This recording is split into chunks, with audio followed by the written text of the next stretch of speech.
Good afternoon, everyone. My name is Dale Lakiram from the Office of Teaching and Learning, and welcome to another one of our teaching and learning talks.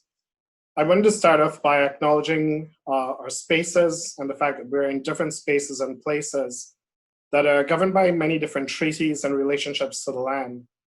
In particular now, and with the current social issues that we are experiencing, the Dish with One Spoon Covenant and our collective responsibilities to each other asks us to consider how we enact peace, friendship, and respect in our daily lives and actions.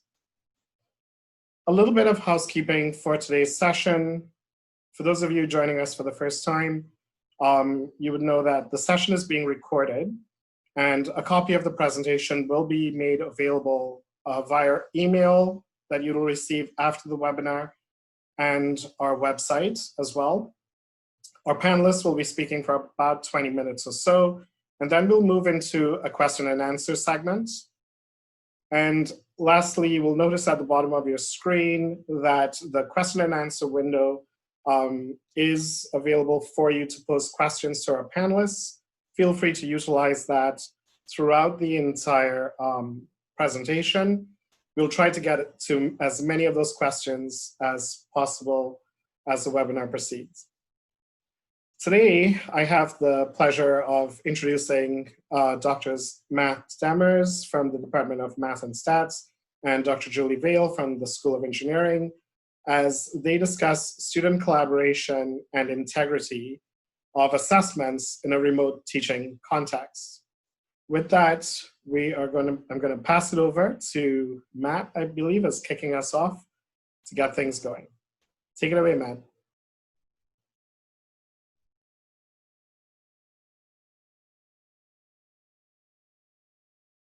All right. Sorry, just trying to figure out a little bit of the, there we go.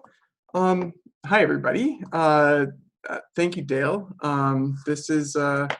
My name is Matt Demers, and yes, I am a teaching-focused faculty member in the Department of Math and Statistics. And I don't know, Julie, you want to introduce yourself right now? Sure, I'll come back in real quick to introduce myself. I'm Dr. Julie Vale. I'm also teaching-focused. I'm faculty in the School of Engineering, and I'm also the area head for engineering systems and computing and computer engineering. Great. So we're going to talk to you today. I want to kind of preface that, first of all, like, this is a fantastic opportunity. This is a realization of my lifelong dream to have the chance to do a presentation with maybe not having proper pants on. You know, I'll leave it to your imagination whether they exist or not, but this is how it's going to be. No, in all honesty, though, I don't think that we're here to impart anything particularly groundbreaking. I don't want to give the impression that we're here to tell people this is what you should do or this is the best thing to do. I think that our main aim here is simply to share some experiences, to share some ideas. I really think that one of our greatest resources in CEPS, and actually the university as a whole, of course, one of our greatest resources is each other and sharing those experiences. I don't think that we talk to each other enough when it comes to some of our teaching practices and some of the ideas that we do have. And this seems as good of a time as any to do just that. So we're going to be talking a little bit about a couple of the ideas that we had with our courses and respond to some of what I want to say are preconceptions or you know, there are a lot of things that I in conversations with other faculty members, ideas of what could and could not be practically done, or different limitations and restrictions and so on brought about by the situation due to the pandemic. And that maybe it just takes a little bit of a perspective shift or some creativity to see that you do have other options, and we're just here to share a couple of them. So just for context, the courses that we're dealing with here are a second-year course and a first-year course. Both of them are what I would say very large courses. My own was a second-year math course, numerical methods. It's a course that basically focuses in on algorithms and how to do math in practice using computers and so on. There's 600 students in this course, primarily students in the College of Engineering and Physical Sciences. And Julie's course was Engineering 1500, which is engineering analysis, which is a course that focuses on linear algebra in the context of engineering applications. 250 students, and all of those are engineering students. Our courses, in our conversations, we realized that they're really similar in our planned structures. We both had 2 midterms. We both had a final exam planned, and we had labs that involved coding assignments, and I believe both of them were actually in MATLAB. So there are many parallels between the 2 courses, and it's really interesting that we both responded in a similar way to some of the evolving situation in March and April. The 2 things you'll notice in the different coloration at the bottom there are some of the things that had to be adapted in that situation, in that both of us had a final exam that had to be shifted, and both of us had to figure out what we wanted to do with those coding assignments, which relied on lab space on campus that was very suddenly not accessible anymore. And finding a suitable replacement for that was important. So some of the considerations here, obvious because we were all in this. We all had to make decisions, and in a limited time frame, right? We, had only so much opportunity when it came to, figuring out what we could do. Many of us have engaged in course development or redesign in the past. None of us have had to do it within a week. And that was very challenging. We also had some other things, right? I spoke to a few faculty members that worried about performing a redesign that might require additional resources in terms of TAs, and found this to be a limitation. Many people I spoke to, and this is an ongoing point of conversation, and it will be into the fall, is preserving academic integrity, which just has a whole number of challenges. And of course, lots of concerns regarding accessibility, webcams, internet quality, respondus, other kinds of things. As we know, there's a bit of a debate about that sort of browser lockdown and respondus, and some faculty have had concerns. Some schools have, disallowed its use based on those concerns, and so those were obviously in play. The way that, so we had that week in late March where we were given a bit of a pause to try and figure out what the heck we wanted to do. And the way that I eventually personally kind of felt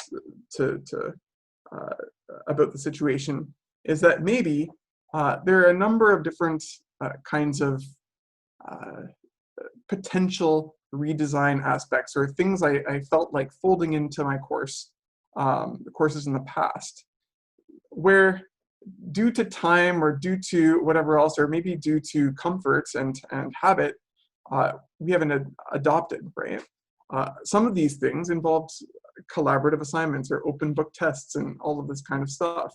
And so I kind of realized in this short time that maybe this was exactly the right time, with a sudden ability and approval to be very flexible from the administration, and a few weeks to get things down and make those changes and so on. Maybe this was a very good opportunity to do a little bit of experimentation with different course design aspects. So different creative methods for teaching, learning, and assessment. I want to talk about my own experience, and then Julie will talk about hers. In numerical methods, we had 3 labs at the end of the course that were planned. These are labs where typically we would focus on a method from the week before, or algorithm, or one of the topics from lectures. and students would, in the next week, have to code a small assignment, and low stakes, right? 1.25% apiece. So these 3 labs together were worth 3.75% of their final grade. So we're talking low stakes right now. And this was something that I decided, after a little bit of thought and reflection, to replace with a single actual project, a written project, in the form of a research report. What essentially they had to do was to research some sort of numerical method that we had not covered in lecture. This was different from anything I had planned from their actual labs. And instead of the typical lab times where they would do those coding assignments, I encouraged the TAs to be available for consultation in case they had any questions. I wanted to leave it very broad. I wanted it to be open-ended. I wanted students to be able to demonstrate that they had the capacity to do a little bit of independent research and then report on what they did, and they could do so in all sorts of methods. I will show off a few of the cute pictures and so on that I had as submissions in a couple of minutes. It was optional, and that just reflects the evolving nature of the end of the course. And I want to say as well that I opened up my office hours virtually to be able to talk with students about their ideas, to coach them to say whether an idea was suitable or not, and provide a little bit of preliminary feedback before they would submit a final project. And these were typically no longer than 5 pages. So as I said, low stakes, low stress, I honestly think, but really encouraging for students to find and learn something new. So the buy-in, it was optional. We had 601 students at the time, at the end of the course. 210 of the students ended up submitting, which was really cool. I think that I had about 110, 120 projects. I don't have that number exactly. I guess I forgot to mention before, it was collaborative. So students had the option of working with groups if they wanted to. And so that was an important aspect too. I wanted to encourage that. I want to say that after those projects were submitted, I got feedback from numerous TAs that they were very impressed with some of the things they found in those student projects. In some of the conversations that I had with students during those office hours, it was the case where a couple of students had some very cool things to say. They were actually excited by what they were doing and what they were learning, and that they were surprised that they had been able to really learn something when a lot of them went into these last 3 weeks not expecting to do anything. I think that a lot of students were also feeling that pinch of, or I don't want to say feeling the pinch, but right, because of the wide variety of things that they experienced in other courses, they weren't sure about expectation levels for any particular course. And so I think many of them felt like they got more out of this than they expected. The grades were high, and that's, to me, not super concerning because most of the coding assignments were similar in terms of those grades. I was more concerned with seeing that variety of ideas and creativity. And students did put forward some remarkably creative ideas. We had people that put forward code. We had people that put together like pseudocode. We had people doing flow diagrams, hand-drawn pictures, examples. I even, so one of the things that I kind of have defined my first and second year courses lately is having these fill-in-the-blank manuals that are, written in a friendly way, that have examples embedded and so on. I had one group that wrote up their own chapter in their own voice with fill-in-the-blanks and examples, and even their own for you to try section, which is echoing the sort of for you to try example sections that I included in my course manual, which I thought was frankly adorable. But there was a lot of really neat things. Some students threw themselves at some pretty challenging topics. And while they weren't always successful, it was really neat to see. To address a couple of the concerns, I want to say that some faculty that I spoke with had concerns about, a lot of these redesign ideas being too much work or a lot of efforts within a short amount of time. But I want to say it was no harder than anything I would have designed otherwise on my end in terms of workload. And with regards to concerns about TAs and resources, I would say that this isn't about requiring additional TA resources. It was more about a reallocation of TA resources from one thing to another. And the net effect of that was that I don't know that I required any additional TA time than I would have normally, or even less, perhaps. I was really impressed with how this turned out.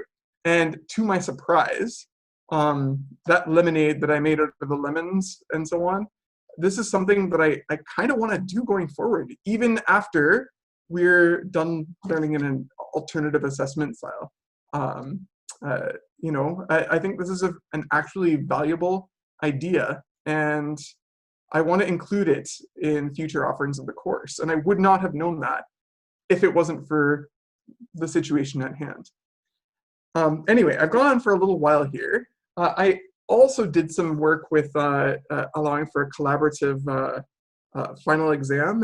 And one of the reasons that we were put together, myself and Julie, is because we had similar ideas on that front. So I'm going to let her speak about what she did for that. And so Julie, if you want to take the floor, I'd be happy to give you the stage for. Okay, thank you very much. So Matt's going to continue to drive for me. So a little bit of context. ENG 1500 is a linear algebra course, as Matt said, that focuses on the applications of linear algebra to engineering. But at its core, it is a fundamentals math course in a lot of ways. So the traditional assessments would have been closed book, no calculators to try to help students develop their mental math skills. And it would have been, a large exam in a big Rosansky classroom, invigilated individual exam.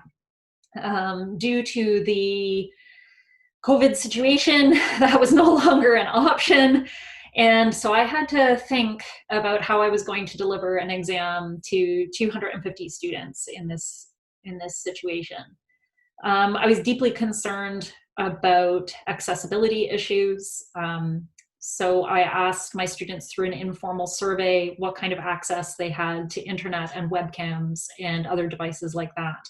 I asked them about their comfort with Respondus, and the overwhelming reply was that there were people who had serious issues with connectivity or access. Something like 30% of my students reported that they did not have a webcam, which would have meant they would have to go and buy something in a time when, as far as I know, they may or may not have, their parents themselves may or may not have jobs in order to be able to afford these things. So these equity issues were front of mind for me when I was trying to make my decision about how to adjust my exam. Also, I've always had the belief when it comes to academic integrity that if we focus on trying to design our assessments or our assessment situations to make it easier to catch people who cheat, then it becomes an arm race because they just get better at figuring out ways to cheat. So my preference always has been to try to design my assessments in such a way that either cheating won't help them or that cheating isn't really possible. And so I took that philosophy and applied it to the exam in ENG 1500. And so I said to myself, well, if they're all at home and I can't have a direct invigilation over them, and if I'm not a fan of Respondus for various reasons, then my only real option is to go open book, because they're going to go open book anyway, whether I tell them to or not. Same goes for calculators. And are they going to collaborate? Well, of course they're going to collaborate. Now, I want to point out here, there's going to be a percentage of your class that when you tell them the rules, they will follow the rules. And there's going to be a percentage of the class that's going to cheat no matter what. And then there's going to be that messy middle. And the messy middle is the group of students where circumstances are primarily going to be the things that dictate whether or not they choose to cheat. So my idea was that by going open book and allowing calculators, I would at least put everybody on the same playing field so that those people who will follow the rules are going to have an equal opportunity, if you want to put it that way, to do as well as everyone else or have access to the same materials as everyone else. But that still leaves the question of the collaboration, because there's a real situation that happens where people will post the questions to sites like Chegg or other places like that, or to large Facebook groups where the majority of the class is on the Facebook group, and then they work collaboratively to come to an answer, and then everyone puts the same answer on their exam. And so I thought to myself, if there's going to be a number of students who are going to collaborate anyway, I'm going to let them collaborate, and I'm going to try to control that collaboration. Now, for the record, I want to say that this idea did not come from myself. Way back when I was in undergraduate engineering, one of my second-year engineering courses in programming said, okay, I don't care who you work with, you just have to write the names of the people that helped you on your assignment. So I thought, can I take that and apply it to this exam? Sure, why not? So I said to the students, you are welcome to collaborate in small groups of 3 to 4, and you are required to indicate who you collaborated with. So Matt, can you go to the next slide, please?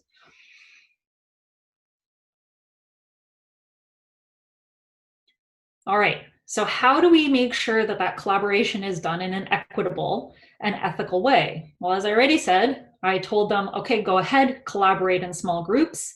And I explicitly asked who they collaborated with. And so on the screen, you can see an example of, I put this table with each question on the exam. And I said, tell me who you collaborated with and what the nature of that collaboration was. And some students contacted me and said, well, I don't really have very many friends in the class. How am I going to find people to collaborate with? And I thought, oh, that was something I didn't think about. So I created a discussion forum explicitly designed to help students connect with other students to ensure that everyone had an equal opportunity to build a collaborative group.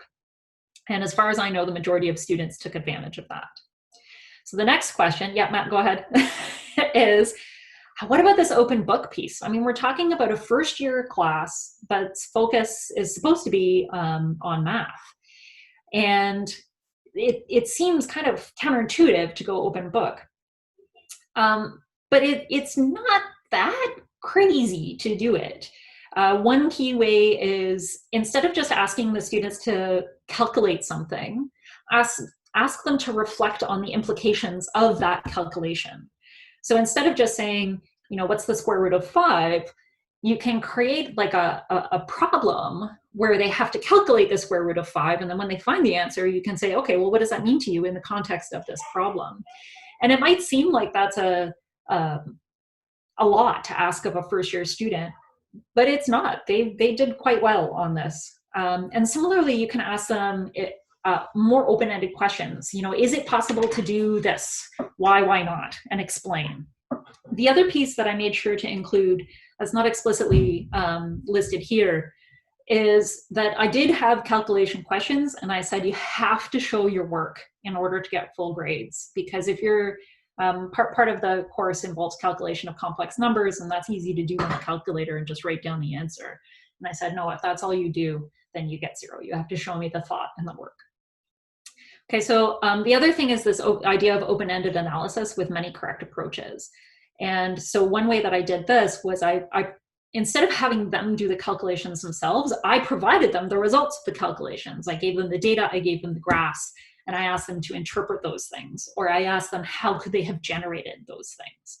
And one of the other things that I like to do, whether an exam is open book or not, is to provide something that's been done wrong and to ask students to find the error and explain the misconception. And so part of the philosophy behind all of this is I'm trying to increase the metacognitive skills of the students, and I'm trying to get at the piece of analysis and the piece of thinking that we often miss, which is thinking about your answer, checking your answer, recognizing whether or not your answer is right or wrong and why. So Matt, if you could go one slide further. So here's some examples of things from this year's 1500 exam that I just want to highlight how I implemented this. So we've got some boxes around things. I know it's a bit small for some of you maybe, but so you can see on the top left, I've provided a plot and I said, based on the plot, can you classify the mystery patient? And I've also said, hey, Mr. X, who's a character that I use, has made a mistake. What is it?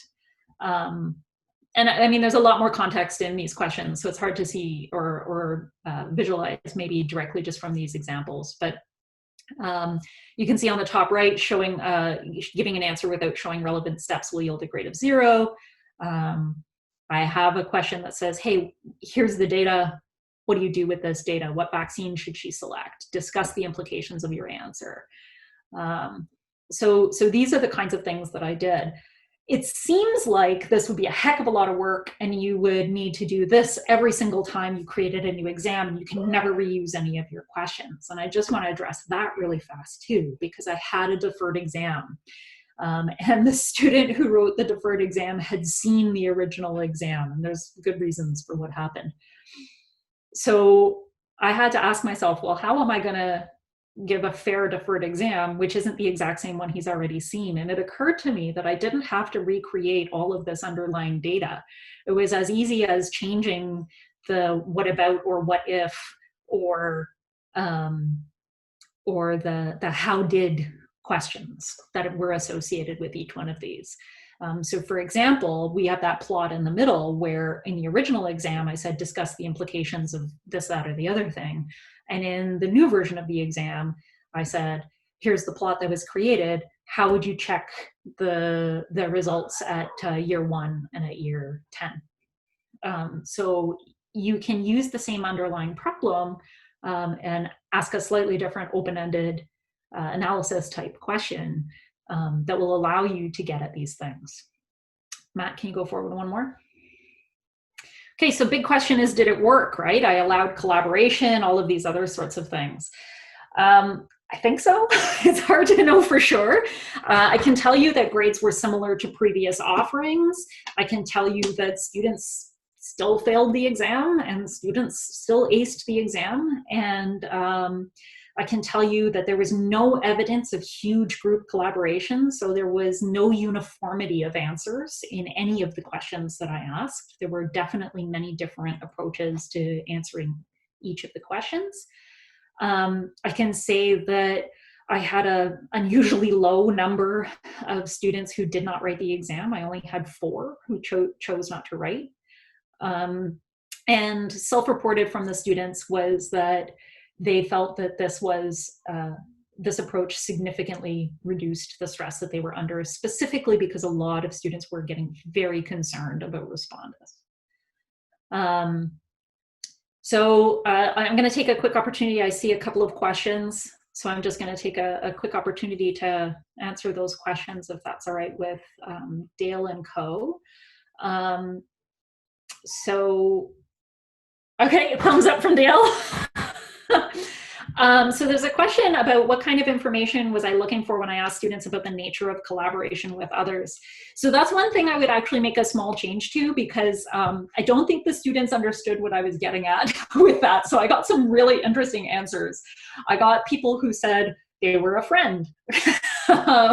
What I meant was that I wanted to know whether or not they looked at the question and discussed the question and then went off and did their own answers, or whether they did it on their own first and then checked their final answer with their friend.